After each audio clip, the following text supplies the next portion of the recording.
আসসালামু আলাইকুম, welcome to my channel. আজকে আমি আপনাদের সঙ্গে চিকেনের রেসিপি শেয়ার করব। আর এখানে আমি ঘি রোস্ট চিকেন করার জন্য আমি চিকেনগুলোকে ভালো করে ধুয়ে নিয়ে পানি ঝরিয়ে রেখেছি। আর কিছু মশলা আমি নিয়ে নিয়েছি, সেই সঙ্গে আমি নিয়ে নিয়েছি দেখুন একটু গুড়। আর গুড় একদম অল্প করে নিয়েছি, অর্থাৎ 1 টেবিল স্পুনের মতো। আর পেঁয়াজকে আমি ভালো করে কুচি কুচি করে কেটে নিয়েছি। কাশ্মীরি গোটা লঙ্কাগুলোকে পানিতে ভিজিয়ে রেখেছি পেস্ট করার জন্য। কিছু গুঁড়ো মশলাও নিয়ে নিয়েছি, সেই সঙ্গে নিয়ে নিয়েছি টক দই, এবং টক দইটাকে আমি আগে থেকে ফেটে রেখেছি, আর সেই জন্য একটু পাতলা হয়ে গেছে। আর আদা রসুনের পেস্ট, আর কিছু আমি 1 টিস্পুনের মতো আমি গুঁড়ো মশলা নিয়েছি, ড্রাই রোস্টেড জিরা পাউডার, গরম মশলা আর এলাচি পাউডার। তো এইগুলো আমি নেবার পর আমি এখানে দেখুন ঘিও নিয়েছি, আর এই রান্নাটা আমি ঘিয়েই করব, সেই জন্য ঘিটা একটু বেশি পরিমাণেই লাগবে। তা এইবার আমি কিছু গোটা মশলা নিয়েছি, যেটাকে ড্রাই রোস্ট করব। সেটা হচ্ছে গোটা মৌরি, গোটা ধনিয়া, গোটা জিরে, আর শুকনো লঙ্কা, আর কাশ্মীরি লাল লঙ্কা একটা, আর গ্রিন এলাচ 3-4টে, আর জয়িত্রী। আর এখানে দেখুন এই মশলাগুলো নিয়েছি, গুঁড়ো মশলাগুলো। এইবার আমি চিকেনটাকে আগে ম্যারিনেট করে নেব, সেই জন্য একটু নুন আর একটু হলুদ আর আদা রসুনের পেস্ট আর টক দই, এগুলো দিয়ে চিকেনটাকে আমি ভালো করে ম্যারিনেট করে নেব। চিকেনটাকে ম্যারিনেট করে নেবার পর চিকেনটাকে আমি একটু রেস্টে রেখে দেবো।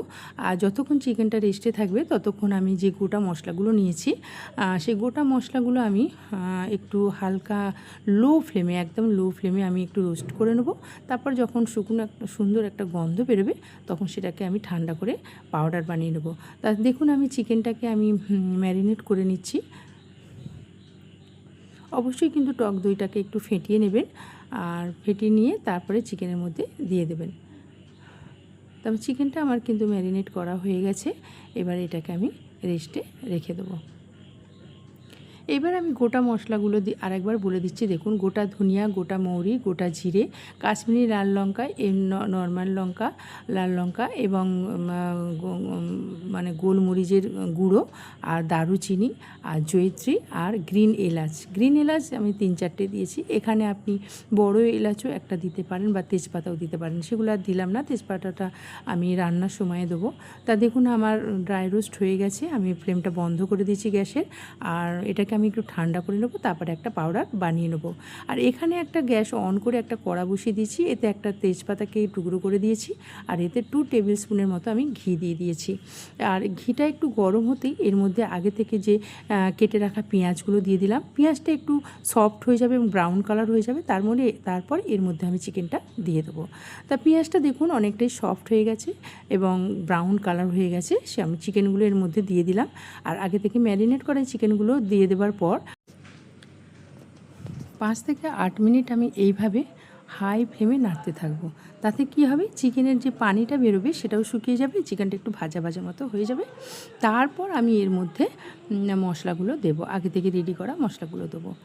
তা এখানে আমি যে কাশ্মীরি বড় গোটা লঙ্কাগুলোকে আমি পানিতে ভিজিয়ে রেখেছিলাম, তারও আমি পেস্ট বানিয়ে নিয়েছি। আর যে গোটা মশলাগুলো যে ড্রাই রোস্ট করেছিলাম, সেটাও ঠান্ডা করে পাউডার বানিয়ে নিয়েছি। এইবারে আমি চিকেনের মধ্যে মশলাগুলো একটা একটা করে দিয়ে দেবো। তা প্রথমেই আমি যে গোটা মশলাগুলো ড্রাই রোস্টেড করেছিলাম তার পাউডারটা দিয়ে দিলাম। আর দিয়ে দেবো গরম মশলা, আর ড্রাই রোস্টেড জিরা পাউডার, আর এলাচি পাউডার, আর দিয়ে দেবো এখানে গুড়ের সঙ্গে আমি কিছু কারি পাতাও দিয়ে দিলাম, 8-10টার মতো দিয়ে।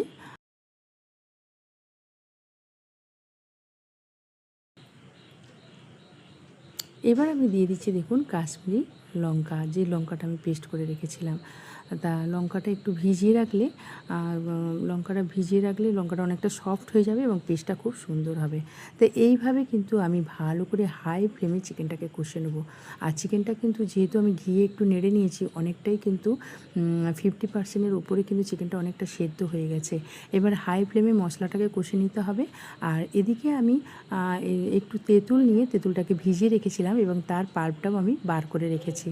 আর তেঁতুলটাকে ভিজিয়ে রেখে তার পাল্পটা বার করে নিয়ে সেটাকে আমি ছেঁকে রেখে দিয়েছি। আর চিকেনটা যখন একটু কষা হয়ে যাবে, অর্থাৎ একটু মানে গ্রেভিটা একটু গাঢ় হয়ে যাবে, তখনই কিন্তু চিকেনে এই তেঁতুলের পাল্পটা আমি এর মধ্যে দিয়ে দেবো। তা হাই ফ্লেমে আমি চিকেনটা যখন এইভাবে ফুটতে থাকবে, তখনই আমি এটা চাপা দিয়ে দিলাম। চাপা দিয়ে দেওয়ার পর চিকেনটা দেখুন পানিটা অনেকটা শুকিয়ে গেছে, কষাও হয়ে গেছে, কালারটাও সুন্দর এসছে। এইবার এর মধ্যে আমি দিয়ে দিচ্ছি তেঁতুলের পাল্প। তেঁতুলের পাল্পটা আমি এখানে 3 থেকে 4 চামচ, 2 থেকে 3 চামচ দিয়ে দিচ্ছি। আর এই 3 চামচই যথেষ্ট, এর বেশি লাগবেও না।